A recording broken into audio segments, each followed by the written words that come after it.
Asianet news network ಪ್ರಸ್ತುತಿ. ನೀವು ನೋಡ್ತಾ ಇದ್ದೀರಾ ಸುವರ್ಣ ನ್ಯೂಸ್.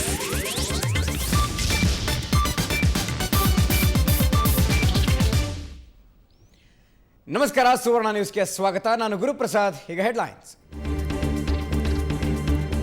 ಲಿಂಗಾಯತ ಮಠದ ಮೇಲೆ ಕಣ್ಣು ಹಾಕಿದ್ದ ನಿತ್ಯ, ಒಪ್ಪಂದ ಆಗಿಲ್ಲ ಅಂತ ಮಹಾಲಿಂಗೇಶ್ವರ ಸ್ವಾಮೀಜಿ ಹೇಳಿದ್ರ ಸತ್ಯ. ಕಪ್ಪಟಿಯ ಓಡಿಸಲು ಜೋರಾಯಿತು ಪ್ರತಿಭಟನೆ. ನಡೆಯುತ್ತಿಲ್ಲ ಯುವರಾಜನ ಕಮಾಲ್, ಮೋದಿ ಅಬ್ಬರಕ್ಕೆ ಹೆದರಿ ಹಿಂದೆ ಸರಿದ್ರ ರಾಹುಲ್. ಬಿಜೆಪಿ ಫೈರ್ ಬ್ರ್ಯಾಂಡ್ಗೆ ಯಾರು ಹಾಕ್ತಾರೆ ಸವಾಲ್.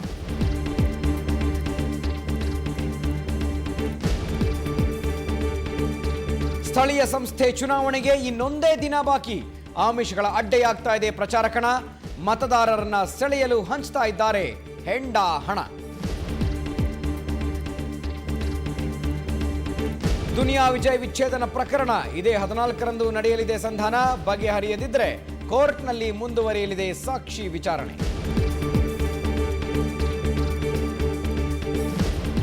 ಆಸೀಸ್ಗೆ ಮುಳುವಾಯಿತು ಸ್ಪಿನ್ ಮೋಡಿ. ಭಾರತಕ್ಕೆ ಗೆಲುವು ಕೊಡಿಸಿದ ಅಶ್ವಿನ್ ಜಡೇಜಾ ಜೋಡಿ. ಎರಡನೇ ಟೆಸ್ಟ್ನಲ್ಲೂ ಟೀಂ ಇಂಡಿಯಾಕ್ಕೆ ಭರ್ಜರಿ ಗೆಲುವು.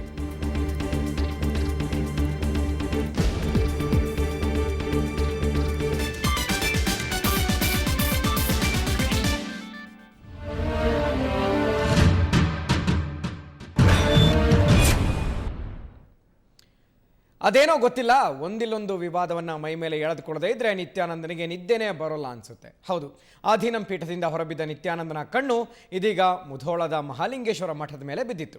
ಆದರೆ ನಾಡಿನೆಲ್ಲೆಡೆಯಿಂದ ವಿರೋಧ ವ್ಯಕ್ತವಾದ ಹಿನ್ನೆಲೆಯಲ್ಲಿ ನಿತ್ಯ ಮತ್ತೊಮ್ಮೆ ಬಣ್ಣ ಬದಲಾಯಿಸಿದ. ಇಡೀ ದಿನದ ಬೆಳವಣಿಗೆ ಏನು, ಬನ್ನಿ ನೋಡೋಣ. ಬಿಡದಿಯ ನಿತ್ಯಾನಂದನ ಹೊಸ ಅವತಾರ, ಉತ್ತರಾಧಿಕಾರಿ ಪಟ್ಟಕ್ಕೇರಲು ಕುತಂತ್ರ. ನಿತ್ಯ ವರಸೆಗೆ ವೀರಶೈವ ಸಮಾಜ ಎಚ್ಚರ. ವಿವಾದಿತ ಪುರುಷ ನಿತ್ಯಾನಂದ ಮತ್ತೊಂದು ಸುದ್ದಿಯಲ್ಲಿದ್ದ. ತಮಿಳುನಾಡಿನ ಅಧೀನಂ ಪೀಠದಿಂದ ಹೊರದಬ್ಬಿದ ಬಳಿಕ ನಿತ್ಯ ಕಂಗಾಲಾಗಿದ್ದ. ದಾರಿ ಕಾಣದೆ ಎಲ್ಲಿ ಆಶ್ರಯ ಪಡ್ಕೋಬೇಕು ಅಂತ ಚಡಪಡಿಸ್ತಾ ಇದ್ದ. ಇಂಥ ಸಮಯದಲ್ಲಿ ನಿತ್ಯನ ಕಣ್ಣಿಗೆ ಬಿದ್ದಿದ್ದು ರಾಜ್ಯದ ಬಾಗಲಕೋಟೆ ಜಿಲ್ಲೆ ಮುಧೋಳ ತಾಲೂಕಿನ ಮಹಾಲಿಂಗೇಶ್ವರ ಮಠ.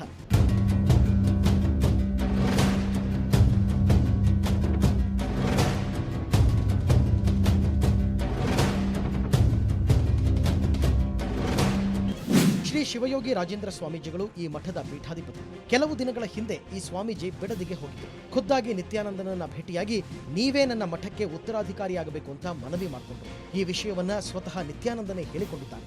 ಇದರ ಎಕ್ಸ್ಕ್ಲೂಸಿವ್ ದೃಶ್ಯ ನಮ್ಮ ಬಳಿಯಿದೆ. ನಿತ್ಯ ಏನಂತಾನೆ ನೀವೇ ಕೇಳಿ. Weeks before, one of the oldest Lingayat Mutt, 700-year-old Mutt, that Swami came and requested me that I should be the Sangeshwara Mutt. Where? Bagalkot, Mahalingeshwara Mutt. That Swamiji is more than 80 years old. He came and officially requested, formally, I should be the successor. ಈ ಬಗ್ಗೆ ಸುವರ್ಣ news ಗಣ್ಯ ಅತಿಥಿಗಳನ್ನ ಕರೆಸಿ ಕಾರ್ಯಕ್ರಮ ನಡೆಸಿತು. ಇದಾಗ್ತಿದ್ದಂತೆ ನಿತ್ಯ ಎಚ್ಚೆತ್ತು ಬಿಟ್ಟ. ನಾವೇನು ಸುಪರ್ದಿ ವಹಿಸಿಕೊಳ್ಳಲು ಮುಂದಾಗಿಲ್ಲ ಅಂತ ಬಿಡದಿ ಧ್ಯಾನಪೀಠದಿಂದ ಪತ್ರಿಕಾ ಪ್ರಕಟಣೆ ಮೂಲಕ ಸ್ಪಷ್ಟನೆ ಕೊಡಿಸ್ತಾರೆ. ಶ್ರೀಗಳೇ ನನ್ನನ್ನು ಸಂಪರ್ಕಿಸಿದರು. ಮಹಾಲಿಂಗ ಶ್ರೀಗಳೇ ಖುದ್ದು ಬಂದು ನನ್ನನ್ನು ಸಂಪರ್ಕಿಸಿದರು. ಮಠದ ಉತ್ತರಾಧಿಕಾರಿಯಾಗಲು ಕೋರಿಕೊಂಡ್ರು. ಆದರೆ ಉತ್ತರಾಧಿಕಾರಿಯಾಗಲು ನನಗೆ ಇಷ್ಟವಿಲ್ಲ. ಹೀಗಾಗಿ ಶ್ರೀಗಳ ಮನವಿಯನ್ನು ತಿರಸ್ಕರಿಸಿದೆ. ಆದರೆ ಮಠದ ಚಟುವಟಿಕೆಗಳಲ್ಲಿ ಪಾಲ್ಗೊಳ್ಳುತ್ತೇನೆ. ಅಲ್ಲದೆ ಈಗಾಗಲೇ ಮಹಾಲಿಂಗಪುರ ಮಠ ತನ್ನ ಧ್ಯಾನಪೀಠಾಶ್ರಮದ ಸಹೋದರಿ ಸಂಸ್ಥೆಯೊಂದಿಗೆ ಕಾನೂನುಬದ್ಧವಾಗಿ ಒಪ್ಪಂದ ಮಾಡಿಕೊಂಡಿದೆ. ಆದರೆ ಮಠದ ಶ್ರೀಗಳು ಹೇಳೋದೇ ಬೇರೆ. ಬೆಂಗಳೂರಿಗೆ ತೆರಳಿದ್ದಾಗ ಭಕ್ತರ ಅಪೇಕ್ಷೆ ಮೇರೆಗೆ ಬಿಡದಿ ನೋಡಲು ಹೋಗಿದ್ದೆ.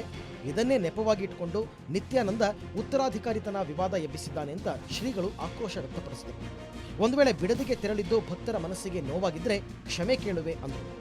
ಬಿಡದಿಯಲ್ಲಿರತಕ್ಕಂಥ ನಮ್ಮ ನಿತ್ಯಾನಂದ ಮಠಕ್ಕೂ ನಮ್ಮ ಮಹಾಲಿಂಗೇಶ್ವರ ಮಠಕ್ಕೂ ಯಾವುದೋ ಸಂಬಂಧವಿಲ್ಲ. ಇಡೀ ಭಕ್ತಾದಿಗಳು ನಾನು ಬೆಂಗಳೂರಿಗೆ ಬರಬೇಕೆಂದು ನಾನು ಆಹ್ವಾನ ಮಾಡಿದ್ದರಿಂದ ನಾನು ಹೋಗಿದ್ದೆ. ಹೋದಾಗ ಅಲ್ಲಿ ಒಂದು ಬಿಡದಿ ಮಠ ಐತಿ, ಹೋಗಿ ಬರೋಣ ಅಂತೇಳಿ ಕರ್ಕೊಂಡು ಹೋದರು. ಅದನ್ನು ನೋಡಿ ಬಂದೇನೆ ಹೊರತು ಅವಾಗ ನನಗೇನು ಸಂಬಂಧವಿಲ್ಲ. ಇದು ಮಹಾಲಿಂಗೇಶ್ವರ ಮಠ ಯಾರಿಗೂ ಇದು ಸಂಬಂಧಪಟ್ಟದ್ದೂ ಅಲ್ಲ. ಇದು ಮೊದಲು ಘೋರ್ಪಡಿ ಮಣಿತನ ಕೊಟ್ಟದ್ದು ಆಸ್ತಿ. ಇನ್ನು ಈ ವಿವಾದಕ್ಕೆ ಚಿತ್ರದುರ್ಗದ ಶಿವಮೂರ್ತಿ ಮುರುಘಾ ಶರಣರು ಆಶ್ಚರ್ಯ ವ್ಯಕ್ತಪಡಿಸಿದ್ದಾರೆ. ಮಹಾಲಿಂಗಪುರ ಮಠ ಮುರುಘಾ ಪರಂಪರೆಯ ಮಠ. ಮುರುಘಾ ಪರಂಪರೆಗೆ ಧಕ್ಕೆ ಬರಬಾರದು. ಅಗತ್ಯವಿದ್ದರೆ ಭಕ್ತರೊಂದಿಗೆ ಚರ್ಚಿಸಿ ಹೋರಾಟಕ್ಕೂ ಸಿದ್ಧ ಅಂತ ಘೋಷಿಸಿದರು. ಮಹಾಲಿಂಗಪುರ ಮಠವನ್ನು ಉಳಿಸಿಕೊಳ್ಳುವಂಥ ನಿಟ್ಟಿನಲ್ಲಿ ಅಲ್ಲಿನ ಭಕ್ತಾದಿಗಳೆಲ್ಲ ಹೋರಾಟಕ್ಕೆ ಇಳಿದಿರುವಂಥ ಒಂದು ಅಂಶ ನನಗೆ ತಿಳಿದು ಬರ್ತಾ ಇದೆ. ನಾನು ಅಲ್ಲಿಯ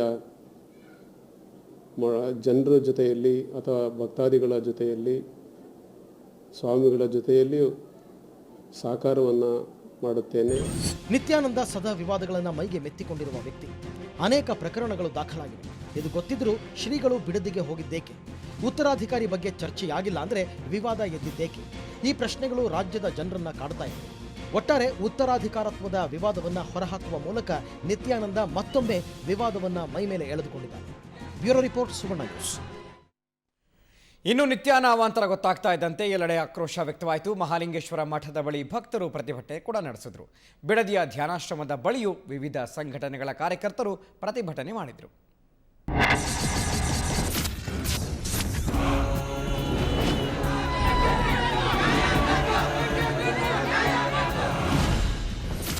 ಮಹಾಲಿಂಗೇಶ್ವರ ಮಠ ಉತ್ತರಾಧಿಕಾರ ವಿವಾದ.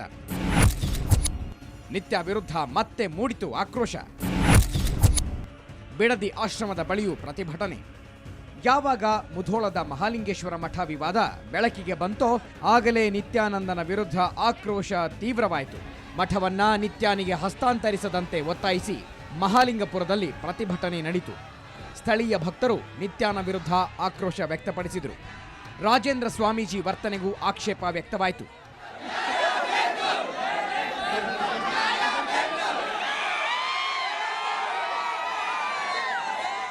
ರಾಜ್ಯದಲ್ಲಿ ಬಾಗಲಕೋಟೆ ಜಿಲ್ಲೆ ಶಾಂತಿಯುತವಾದಂಥ ಜಿಲ್ಲೆ.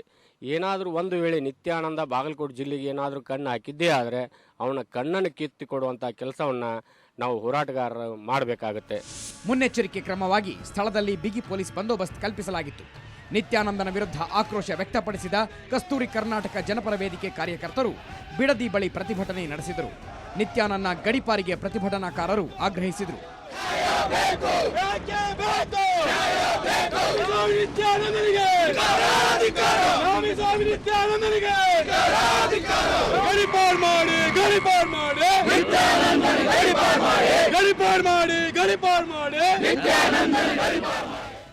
ನಿತ್ಯ ಒಂದಿಲ್ಲೊಂದು ಎಡವಟ್ಟು ಮಾಡಿಕೊಳ್ಳುತ್ತಿದ್ದಾನೆ. ಇಷ್ಟೆಲ್ಲ ಆದರೂ ಬುದ್ಧಿ ಬಂದಿಲ್ಲ. ನಿತ್ಯ ಮುಂದೇನು ಮಾಡ್ತಾನೆ? ಬಿಡದೆ ಬಿಟ್ಟು ತೆರಳುತ್ತಾನಾ? ಕಾದು ನೋಡಬೇಕು. ಮುಂದಿನ ಲೋಕಸಭಾ ಚುನಾವಣೆ ನರೇಂದ್ರ ಮೋದಿ ಮತ್ತು ರಾಹುಲ್ ಗಾಂಧಿ ನಡುವಿನ ಸಮರ ಎಂದೇ ಬಿಂಬಿಸಲಾಗ್ತಾ ಇತ್ತು. ಆದರೆ ಯಾಕೋ ರಾಹುಲ್ ಈಗ ಹೆದರಿದಂತಿದೆ. ತಾನು ಪ್ರಧಾನಿ ಅಭ್ಯರ್ಥಿ ಅಲ್ಲ ಅನ್ನುವ ಮೂಲಕ ಪರೋಕ್ಷವಾಗಿ ಸ್ಪರ್ಧೆಯಿಂದ ಹಿಂದೆ ಸರಿಯುವ ಸೂಚನೆ ನೀಡಿದ್ದಾರೆ.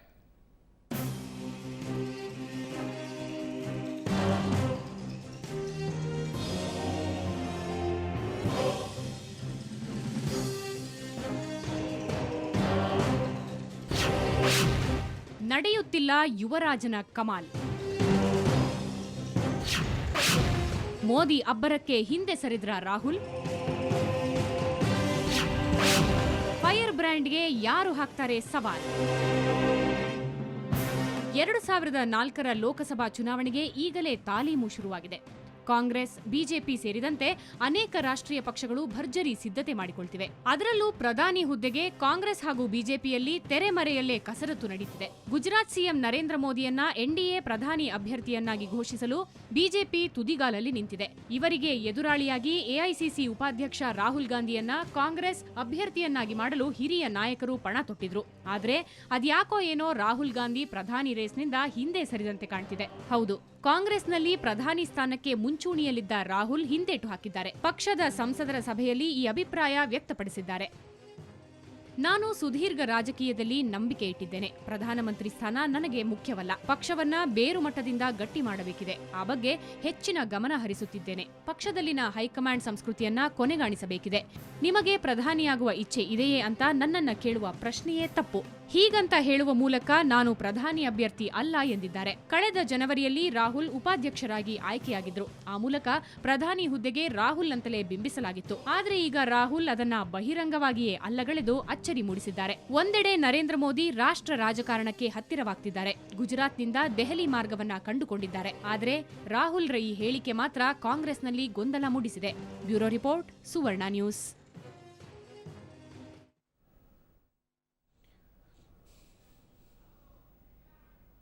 ಇನ್ನಷ್ಟು ಸುದ್ದಿಗಳು ಬ್ರೇಕ್ನ ನಂತರ.